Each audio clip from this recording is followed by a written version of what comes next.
Hello and welcome to Retro Racing Reviews, where this time out we're going to be taking a look at F1 2016.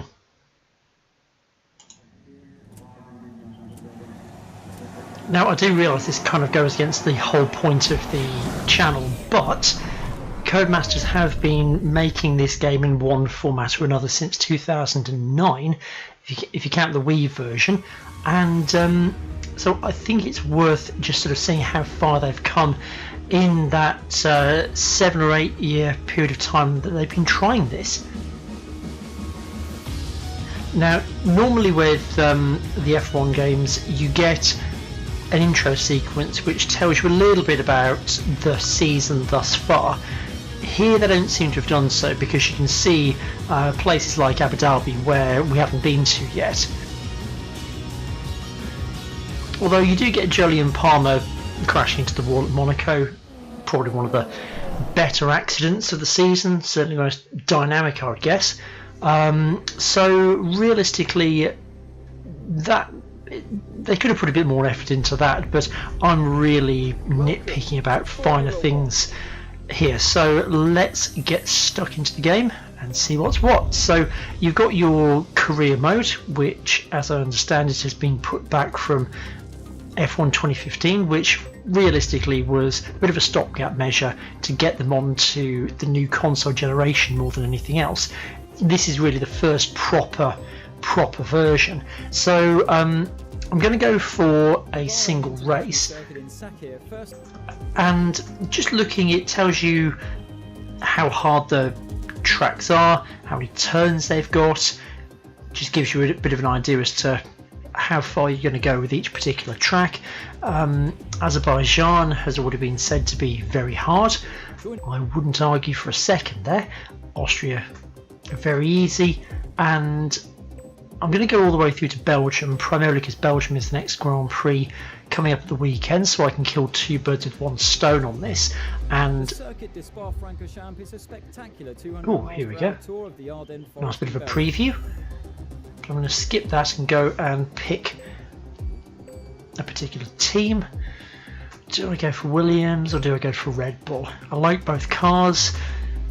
Red Bull's probably going to give me the better chassis, so let's give that a go.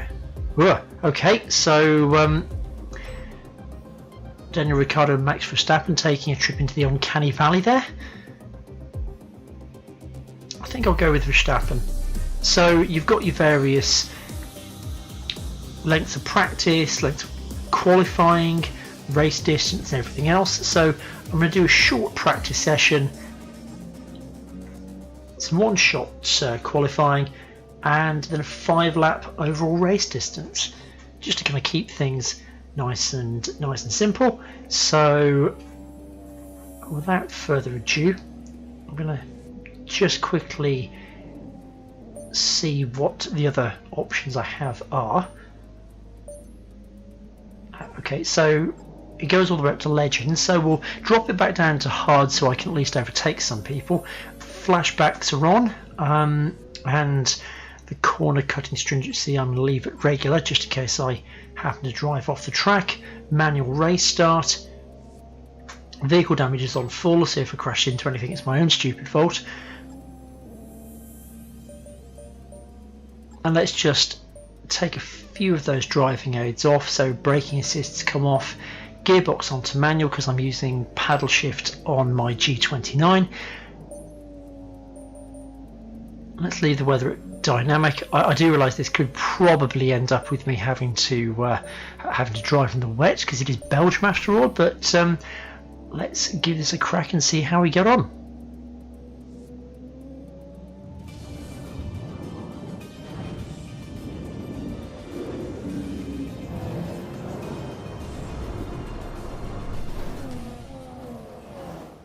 All looks very whizzy, doesn't it? Here we are then at the longest racetrack on the Formula One calendar. Welcome to the Circuit de Spa-Francorchamps for today's practice session.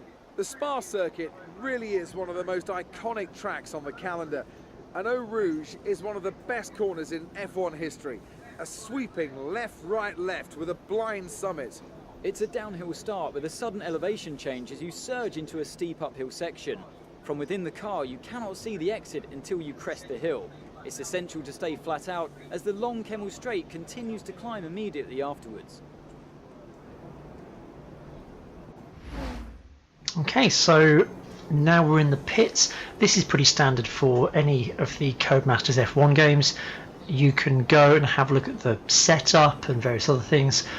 Some guy is firing a hairdryer at me, I'm not quite sure why. Whatever he's into. If that's his only job, I'd be quite worried. What are your career prospects? Well, someday I'm hoping to hold a hairdryer in each hand. So just have a bit of a feel around the cockpit just to see what everything does. And the Ferrari's going out there for some practice. Looks like they've put a little bit more time into animating the various pit crew. I like the fact that you've got tyre blankets on as well, which is nice.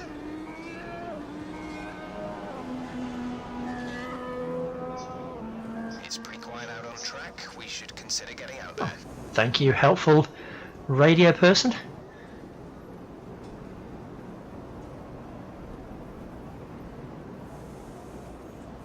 Now the only problem is I'm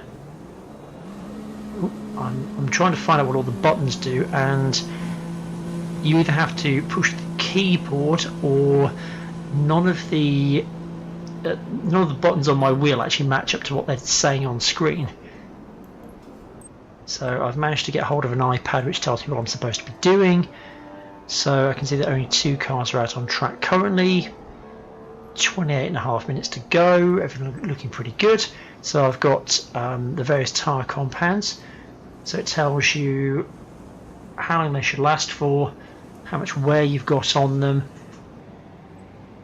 So you've got the medium, the soft and the super soft, so this is exactly as you'd find in the Grand Prix itself. So if I go with the super soft, I can drop just over a second off my lap time, and the softs are about 0.6 of a second. So medium should give me some good running time. Dry conditions currently, so apparently I've got various options for car setup.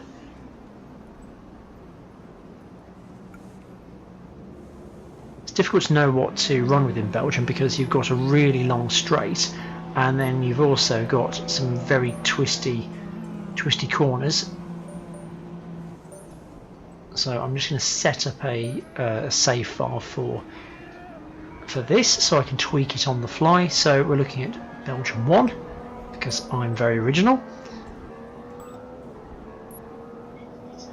It can be tempting to go for very low downforce here at Spa with those So the chap on the left, also has some of the most difficult high-speed he's so let's not okay. So he's chief iPad wrangler and hair dryer, so take a few laps to get the tires up to temperature. hair dryer pointer, I guess. Oh, off come the blankets. Oh, brilliant! He actually runs into the pit lane. Oh, okay, that was a bit unpleasant.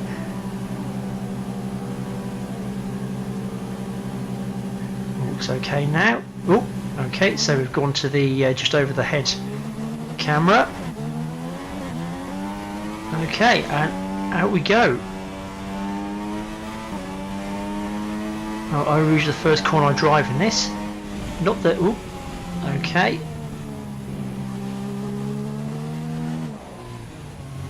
Okay, this isn't looking very good, but oh, okay. I hope to get better, I promise. Okay, we're into the DRS zone, but I don't know which button it is to activate DRS because it's all as clear as mud to me currently. Thankfully I know this track relatively well, so I should be able to get it to go, hopefully.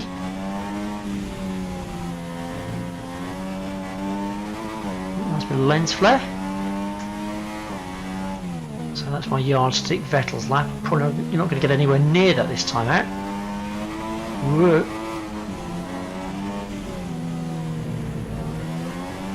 Okay, it's a little bit skittish on the power, but let's just see how this goes.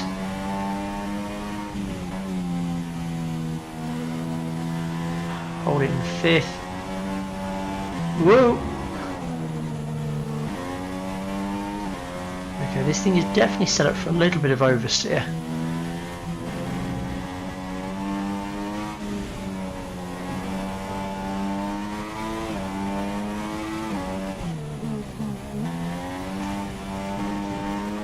So probably one of the reasons that you'll see me shifting down to a far lower gear than it recommends is mostly because I've driven a lot of this stuff where you have a 6-speed gearbox. So a lot of the things like the R-Factor mods, other F1 games, it's 6-speed gearbox most of the way. So having 8 speeds to play with is a luxury. Okay, trying to wind the lock on here, it's really difficult. I might have to adjust the steering wheel, but for the moment let's see how it goes. And I've been overtaken by Magnussen, which is never a good sign.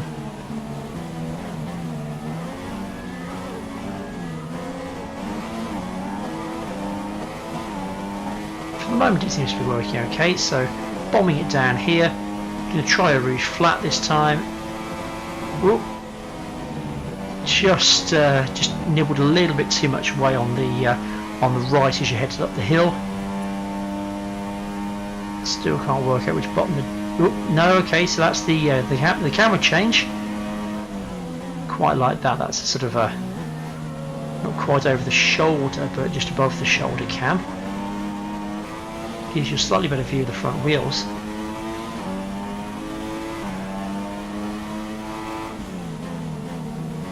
Trying to hug the curb there, let it drift wide on the outside. Again, the tail stepping out a little bit.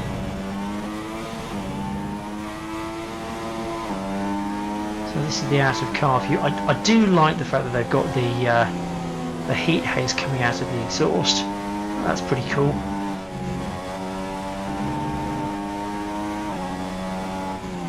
As I say, I'm still not convinced about looking at these cars from behind. They just don't quite look right compared to cars from F1 of years gone by. It's probably my age showing, but hopefully next year with bigger, fatter tyres, it might look a bit better. But I should take Blanchimont quite well there. Into the bus stop. I know it isn't quite the same as the old bus stop which gave it the name, but I'm going to carry on calling it the bus stop. So. Okay, how's the car feeling? Don't be afraid to come in and change your setup. That's what practice is for. We want to be quick, but we also want to be comfortable and consistent. Let's find that balance. Very, very considerate there from my mechanic. A few more cars out on track now, so you'll see up in the that's a bit of a better route through there. You'll see as well up in the top right hand corner, not only has it got the number of laps I've done, but it's also got the delta, which is if I carry on going on my current speed, how much I would go under my previous time. So this is bumper cam. Right off the front nose cone. So that's the aerial to the pit radio.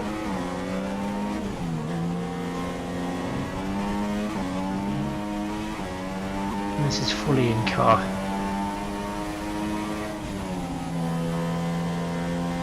Running a bit wide there. I just find this a bit difficult to place, to be honest with you. Which is why I normally like the one either mounted on the rollover hoop or just over the driver's shoulder.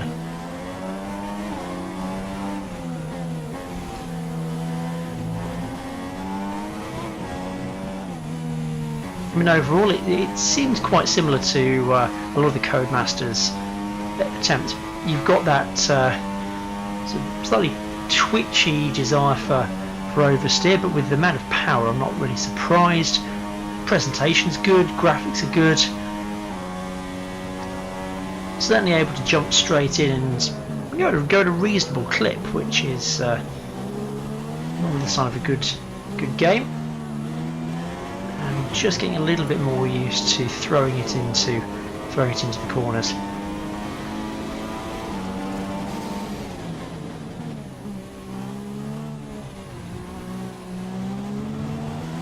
Just running over the rumble strip there.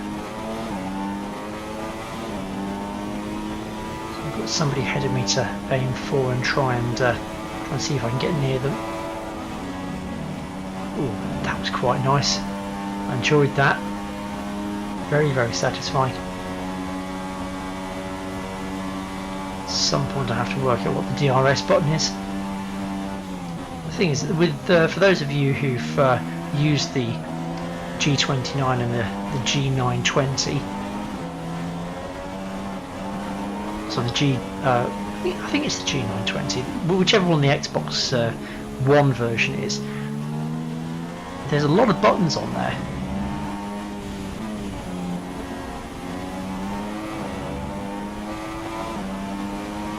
So it's not the easiest thing to work out at speed what everything does. I'm catching Gutierrez. Can I get past him? Just nibbling up a little bit more than I should be there. And again, getting a little bit squirmy coming out of that corner. It's when you're trying to straighten up and you've got the power on.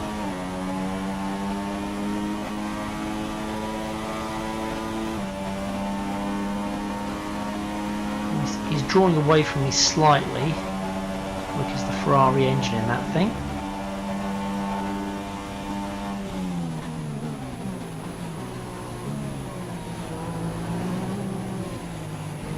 Again, still having problems winding on all the lock in that corner. You need to have decent lock to get in there.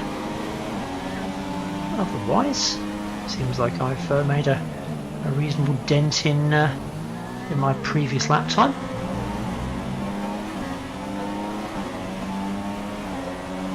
Not making much of an impression on Gutierrez.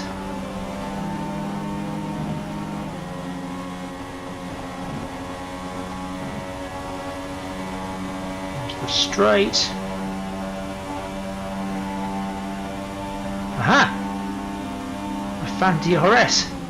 Woohoo! And slightly over. Well, I didn't quite overshoot the corner. I've been a little bit ungenerous. Whoop. Okay.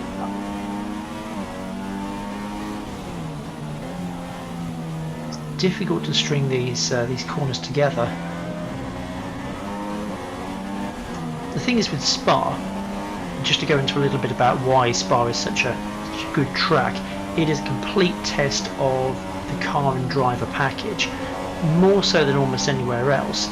You're looking at somewhere that tests the top speed, acceleration, performance in all kinds of corners. You've got incredibly fast corners, and you've got slow medium speed corners.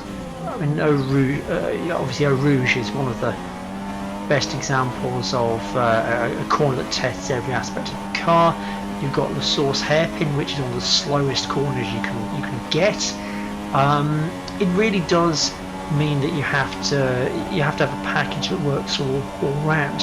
So driving the Red Bull, I know I'm lacking when it comes to raw horsepower. The Renault engine is not the fastest thing out there. Oh, sorry, the Tag Heuer engine. There's 4 laps of fuel remaining. So they're telling me that I'm running low on fuel, so I probably need to pit at some point soon. Just enough, I just run all the way over the curb again. So blaze past Harrianto.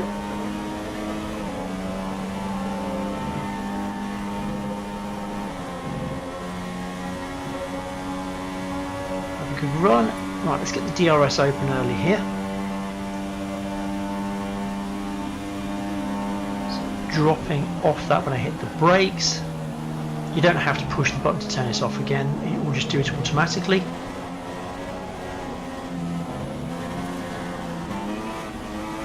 And again, just running wide means that as you try to correct it, squirts you back towards the inside of the track.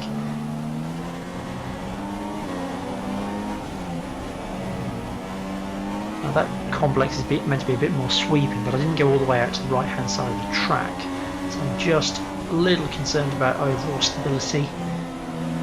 Just running wide there. I haven't really fiddled with the car setup itself. It'll be something I'll be trying out in future videos.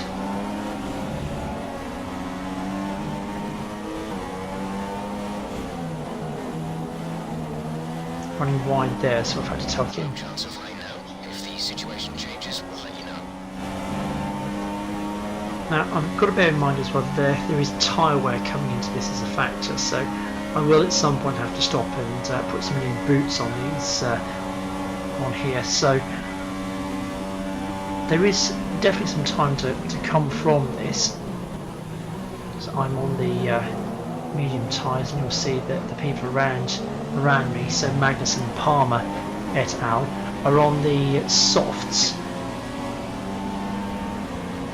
But I just want to get an idea if I have to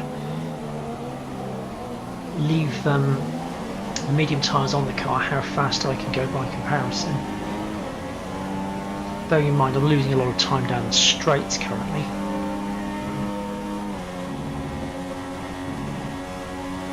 Looks like I've got a rouge down.